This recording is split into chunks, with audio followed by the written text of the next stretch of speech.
దొరికిందా దొరికిందా పక్క జిల్లాకి వెళ్ళి తెచ్చుకోలేదా తెచ్చుకురా 610 జీవో అమలు కావాలా వద్దా కావాలంటే అల్లుడు హరీష్ కి మెదక్ ఏం సంబంధం అని అడగాలా వద్దా మెదక్ అడగాలా వద్దా మన మెదక్ అసెంబ్లీ అడిగింది నేను దత్తత తీసుకుంటా అన్నాడు నువ్వు దత్తత సారు ఈడిగా సిద్దిపేట నాశనం చేసినావు నేను మొత్తానికే మెదక్కి పంపిస్తాను మా రఘునందన్ అని చెప్పారు చెప్పాలా చెప్పాలా జనముతోటి గెలవలేమని దళముతోటి గెలుస్తామని సూట్ కేసులు ఉన్నాయని తెచ్చుకొని ఈడ క్యాండిడేట్ గా పెట్టుకున్నారు ఎందుకు మెదక్ జిల్లాలో ఒక్కరు లేడా టిఆర్ఎస్ కెళ్ళి జై తెలంగాణ ఒక్కరు లేడా మెదకు కంపల్సరీ గెలుస్తుంది గెలుతుందా గెలిచే ఉంటే కార్యకర్తకి ఇవ్వాలి కదా ఇవ్వాలా వద్దా పైసలు ఉండడానికి ఇచ్చిరంటే అర్థమైంది గెలుతారనా ఓడిపోతారనా ఓట్లని వద్దామని వస్తున్నాడు హరీష్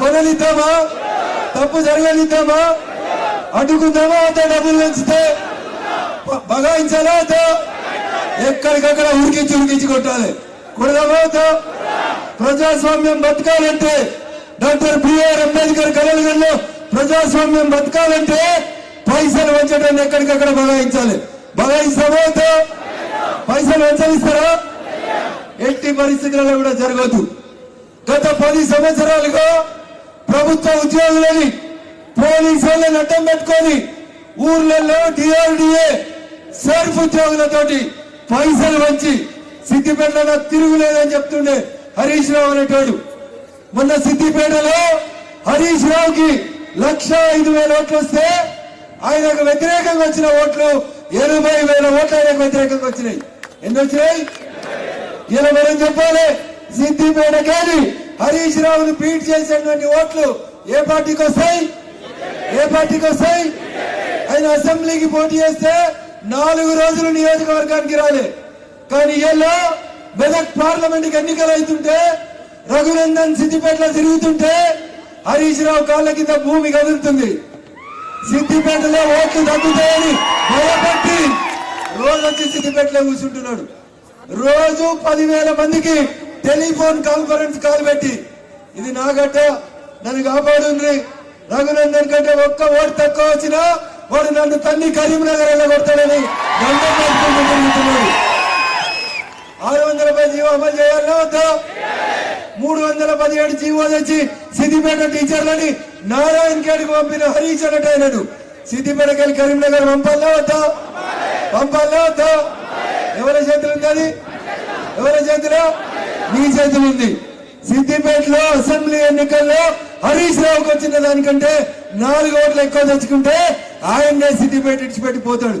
పంపాలా వద్దా ఏం చేస్తారు శ్రీకాంత్ గారు పంపుతారా ఉంచుకుంటారా పంపుతారా మోహన్ రెడ్డి గారు పంపుతారా ఉంచుతారా గట్టిగా చెప్పాలి పంపుదామా ఉంచుదామా వాళ్ళకున్న ఒకే ఒక అహంకారం డబ్బు అహంకారం పైసలు తప్ప ఇంకేం లేవు వెంకట్రామరెడ్డి అనే ఆయన వచ్చిండు బీఆర్ఎస్కి వెళ్ళి పోటీ చేస్తాను సార్ మాట్లాడమంటే మస్తు ముచ్చట చెప్తున్నాడు ఏం చెప్పిండు వెనుకడికి రాజశేఖర రెడ్డి దగ్గర సూట్ కేసులు మోసిండు కాంగ్రెస్ ముఖ్యమంత్రుల సూట్ కేసులు మలిచిండు తర్వాత టిఆర్ఎస్ ముఖ్యమంత్రి అయిన తర్వాత ఆయన కాళ్ళు మొక్కి అట్టదారిలో ఎమ్మెల్సీ పదవి తెచ్చుకున్నాడు ఎన్నడైనా ఆయన ఎమ్మెల్సీ ఒకసారి మన ఊర్లలో చెప్పాలి 2021 సంవత్సరంలో వెంకట్రామరెడ్డి గారు ఎమ్మెల్సీ అయినరు ₹1 ఖర్చు లేదు గౌరవనీయులు సిరిపూర్ కాగజ్ నగర్ శాసనసభ్యులు పెద్దలు పాల్వాయి హరీష్ గారు ఇప్పుడే వేదిక మీకు రావడం జరిగింది వారికి వేదిక నుంచి స్వాగత సుమాంజలి తెలియజేస్తా ఉన్నాం 2021లో వెంకట్రామరెడ్డి గారు అనేటువంటి కలెక్టర్ సకుటుంబంగా చంద్రశేఖరరావు గారికి సాష్టాంగ దండం పెట్టి ₹1 ఖర్చు లేకుండా 2021లో ఎమ్మెల్సీ అయిండు ఎప్పుడైండు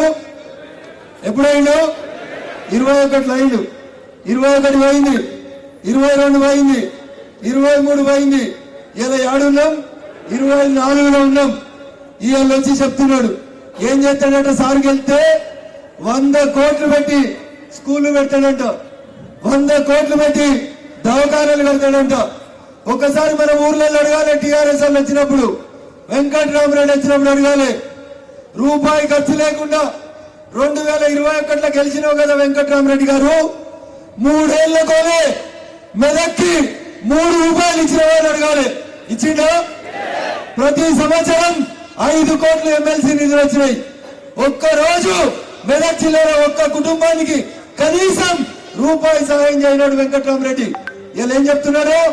100 కోట్లు పెట్టి చదివిపిస్తాడంట. ఎవరిని చదివిస్తావు? 3 ఏళ్లకోనే నువ్వు ఏడాదికి 100 కోట్లు ఇస్తే అన్న మీరు వద్దన్నారా? మా మెదక్ మీడియా మిత్రులు వద్దన్నారా? చంద్రశేఖరరావు వద్దన్నాడా? హరీష్ రావు వద్దన్నాడా? ఎవరైనా వద్దన్నా? వాళ్ళు 3 ఏళ్లకోనే పిల్లికి పిచ్చ వేయలే, పువ్వు తినే చేయితోటి కనీసం చేతులు పలేదు. ఆయన వచ్చి 100 కోట్లు పెట్టి మెదకును డెవలప్ చేస్తా. ఆయన అసలు మర్చిపోయి చెప్తున్నట్టున్నాడు. 100 కోట్లు ఇచ్చి సీటు తెచ్చుకున్నా అని చెప్తే చదిపోతుందని 100 కోట్లు పెట్టి డెవలప్ చేస్తా అని చెప్తున్నాడు. మనుషుల మాట రివర్స్ గా చెప్తున్నాడు. ఆయన ఇంకో మాట చెప్తున్నాడు. హరీష్ నా రాజకీయ గురువు. ఎవరంటే ఆయన గురువు? హరీష్ ఆయన రాజకీయ గురువు అంట. ఒక్క మాట మా సిద్దిపేట లీడర్లందరూ వినాలి, సిద్దిపేట సర్పంచులు వినాలి. హరీష్ మంత్రి ఉన్నప్పుడు, వెంకట్రామరెడ్డి సిద్దిపేట కలెక్టర్ ఉన్నప్పుడు ఎవరైనా సర్పంచ్ పోయి అన్న కలెక్టర్ గారికి ఒక ఫోన్ చేయమంటే అరే వాడు మన మాట వినడు పోయి వాడు మన మనిషి కాదు అని చెప్పి సిద్దిపేట సర్పంచులందరి ముందు హరీష్ రావు అనేట ఆయన బాధపడుతుండే. ఇది ఫ్యాక్ట్. బయటికి వచ్చి ఇలా చెప్పకపోవచ్చు మా సర్పంచ్ మిత్రులు, కానీ ఇది వాస్తవం. మెదక్ సీమ, మెతుకు సీమ అని చెప్తాం దీన్ని. ఒకప్పుడు ఆంధ్రప్రదేశ్ కి అన్నం పెట్టిన గడ్డ ఈ మెతుకు సీమ. అవునా? అంత గొప్ప గడ్డ మెతుకు సీమ. మనం పువ్వు పెడితే ఈ కలెక్టర్ వెంకట్రామరెడ్డి అనేట ఆయన సిద్దిపేట కలెక్టర్ ఉండి ఇట్లా గేట్లు బంద్ చేసి అందరినీ కూర్చోబెట్టి వరేస్తే వరేస్తే వరేస్తే వరేస్తే ఉరి అన్నాడు. ఇలా మెదక్ వచ్చి ఎట్లా అడుగుతాడు మన రైతన్నల్ని? మనం చెప్పాలా వద్దా? చెప్పాలా వద్దా? ఏం చెప్పాలి? బిడ్డ నీకు ఉరేస్తామని చెప్పాలి. చెప్పాలా వద్దా? వరేస్తే ఉరి అన్న వెంకట్రామరెడ్డి అనే కలెక్టర్ రేపు 3 నెలలకు వచ్చి రైతుల ఓట్లు అడుగుతాడో ఒకసారి అడగాలి. మనం అడుగుదామా వద్దా? ఇవన్నీ మన కొత్త కవిత్వం కాదు, మన సొంత కవిత్వం కాదు, వాళ్ళు చేసినవి చెప్తా ఉన్నాం. ఈ జిల్లాలో టీఆర్ఎస్ పార్టీకి వెళ్ళి పోటీ చేసేందుకు ఒక్కరు కూడా దొరకలే వాళ్ళకి. ఇక కాంగ్రెస్ గురించి నేను మాట్లాడితే నా నోరు ఖరాబ్ అయినట్టు అవుతుంది. ఎందుకంటే నిన్న రేవంత్ రెడ్డి పాప ముఖ్యమంత్రి గారు కొడంగల్ పోయినరు. యాడికి పోయినరు? యాడికి? కొడంగల్ పోయి ఏమంటాడు ముఖ్యమంత్రి? నా మీద కుట్ర జరుగుతుంది. ఏం జరుగుతుంది? ముఖ్యమంత్రి మీద ఎవడైనా కుట్ర చేస్తాడా? అన్న చేస్తాడా? ముఖ్యమంత్రి ఏం చేయొచ్చో చంద్రశేఖరరావు ప్రపంచానికి చెప్పిండు.